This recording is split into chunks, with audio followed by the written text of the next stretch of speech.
Hey guys, what's going on? James here, and in this video today, we're going to be talking about should the Tampa Bay Buccaneers re-sign wide receiver Chris Godwin. Now, Chris Godwin is coming off of his rookie contract. He was not a first-round draft pick, so he does not get that fifth-year option. I really wish he did.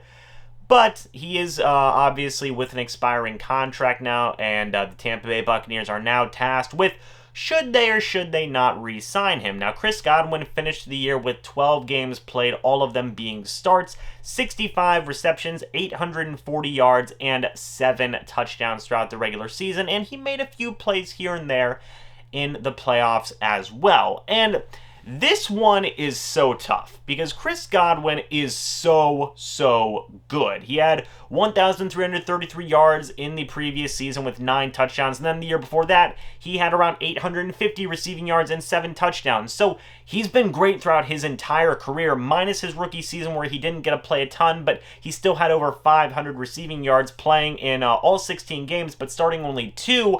Godwin's been great so far for the Buccaneers, and him and Mike Evans are probably the best wide receiver duo in the entire NFL. And then the Buccaneers have just been continuing to add receiving weapons at every single place that they can just to continue to build up more and more of this receiver core. We've seen other wide receivers leave this Buccaneers team and go get paid. Rashad Perriman, Adam Humphries, among others who have benefited from the offensive schemes that have been in place here in Tampa Bay.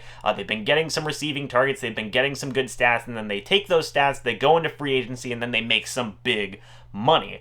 And I'm going to be very interested to see what's going to happen here with Chris Godwin. Now, do I think they should re-sign Chris Godwin? Absolutely, I think they should re-sign Chris Godwin. He is phenomenal. I know some people were a little critical of him in certain areas when he had a drop here, a drop there in a game or two, but overall he's been phenomenal for this team. He has been amazing. He is an alpha male, man. He's a dog. He gets after it. He goes for it, and he will stop at nothing to be a winner. He really does have that winner mentality, I think. And that's a great thing to have in your locker room, especially in that wide receiver core. But, much like what I said with Sue, how are they going to make the money work? Shaq Barrett's going to get a lot of money. Lavonte David's going to get a lot of money. Gronk's going to get a decent amount of money.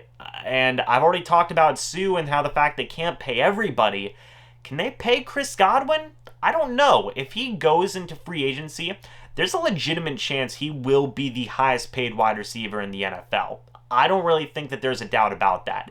He could be a number one on so many teams in this league. And I feel like, again, if he does go to the open market, he would probably get paid as the highest wide receiver in the entire NFL. I do fully believe that. But based on all the reports that I have seen, and again, I don't know how they're going to make the money work. The Buccaneers are going to have to work some type of crazy magic to make these things work.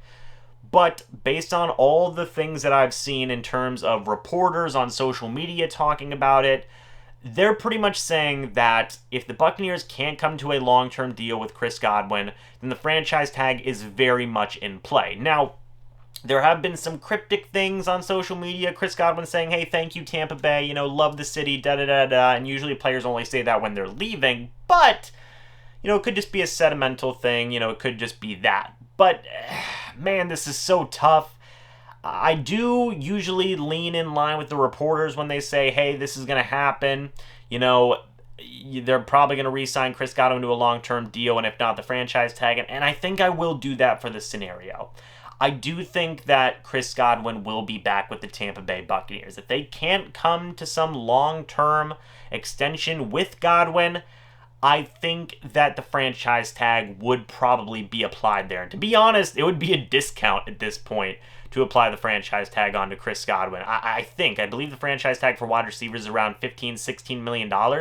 Godwin could probably make more than that in the open market. I mean, he is that good. He would be a number one on so many different teams. So, if they can't come to some long-term extension, I do think the franchise tag is going to be in play. Now, keep in mind, guys, there's a lot of big-name free agents, and I have the Buccaneers right now keeping probably 4 of them. Shaq Barrett, Lavonte David, Rob Gronkowski, and Chris Godwin. I feel pretty solid with those 4. And in some of the other moves that we'll be talking about here later on, there's going to be a lot of tough decisions that have to be made. But, you know, Shaq, Barrett, Levante David, Gronk, and Godwin, those 4 guys I feel pretty confident will one way or another be back with this team. Again, if no long-term deal can be reached with Godwin, at least a lot of the reporters seem to think that the franchise tag would be applied in that scenario, and, you know, it would make a lot of sense. So, should the Tampa Bay Buccaneers re-sign Chris Godwin? Absolutely they should. Will they re-sign Chris Godwin? It's going to be tough, and I don't know how they're going to do it, but I'm going to lean more towards yes. But at the end of the day, we'll have to wait and see. I mean, if Godwin does go to the open market, he's gone. I fully believe that. I fully believe that there would be no way that the Buccaneers would be able to re-sign him at that point. But, you know, that's where the franchise tag comes in. So, with that being said, guys, leave me your thoughts about this entire situation down in the comment section below. Do you think the Tampa Bay Buccaneers should or should not re-sign Chris Godwin? But, more importantly, do you realistically think they will re-sign Chris Godwin? We're 5 moves in right now, and this has already just been making me experience pain, both in the physical and emotional varieties. So, let's keep on going. This is going to be one heck of an interesting offseason, and I'm happy that we all get to go through this together. But thank you guys so much for watching this video. Hope you all enjoyed. I will see you all in the next video or the next live stream. But until then, and as always, guys, goodbye for now, and go Bucs.